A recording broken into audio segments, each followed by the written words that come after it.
নমস্কার প্রিয় দর্শক বন্ধু।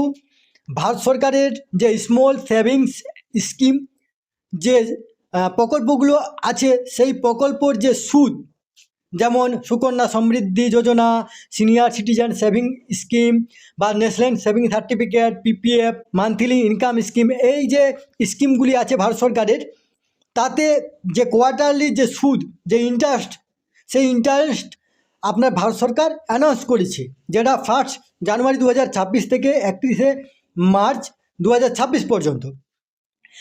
সেটা নিয়ে আমরা আলোচনা করব এবং দেখে নেব যে কী রেট এসেছে। তার আগে আপনারা অবশ্যই আমার চ্যানেলটি সাবস্ক্রাইব করবেন এবং সবার আগে ভিডিও নোটিফিকেশান পাওয়ার জন্য সামনের যে বেল আইকন আছে সেখানে প্রেস করে নোটিফিকেশান অল করে রাখবেন এবং ভিডিওর সাথে লাইক কমেন্ট শেয়ার করবেন।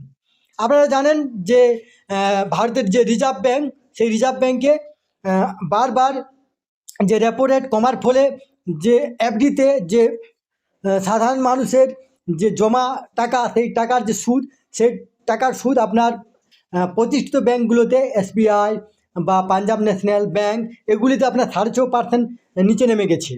কিন্তু ভারত সরকার যে স্মল সেভিং স্কিম প্রকল্পগুলো আছে, তাতে মোটামুটি হায়েস্ট ইন্টারেস্ট আছে।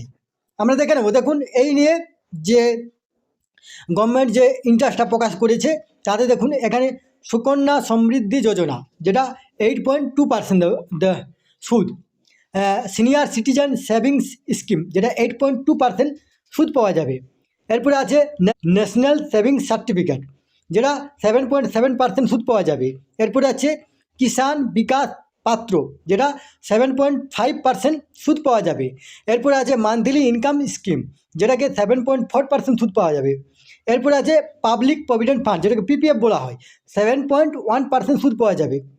এরপর রেকারিং ডিপোজিট, যেটাকে আরডি বলা হয়, যেটা মাসে মাসে জমা করতে হয়, তার উপর যে সুদ পাওয়া যায়, যেটা আছে আপনার 6.7%। এরপরে সেভিং ব্যাঙ্ক, যেমন ভারতের যে সকল স্টেট ব্যাঙ্ক অফ ইন্ডিয়া বা পাঞ্জাব ন্যাশনাল ব্যাঙ্ক বা ইন্ডিয়ান ব্যাঙ্ক, তাতে যে সেভিং অ্যাকাউন্ট যে ইন্টারেস্ট থাকে, সেটা আপনার 2 থেকে আপনার 3.5% পর্যন্ত ইন্টারেস্ট থাকে। কিন্তু এখানে যে গভর্নমেন্ট যে স্কিম, যে সেভিং ব্যাঙ্ক অ্যাকাউন্ট আছে, যেখানে পোস্ট অফিসের মাধ্যমে আপনাকে করতে হবে, তাতে আপনার 4% পর্যন্ত ইন্টারেস্ট পাওয়া যাবে।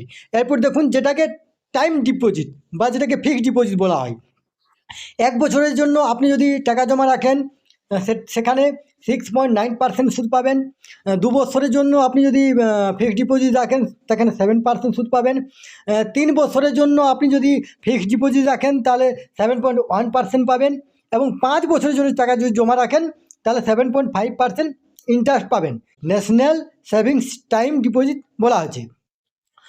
এই তথ্যটি আপনাদের সাথে শেয়ার করলাম। সুস্থ থাকবেন, ভালো থাকবেন, ধন্যবাদ।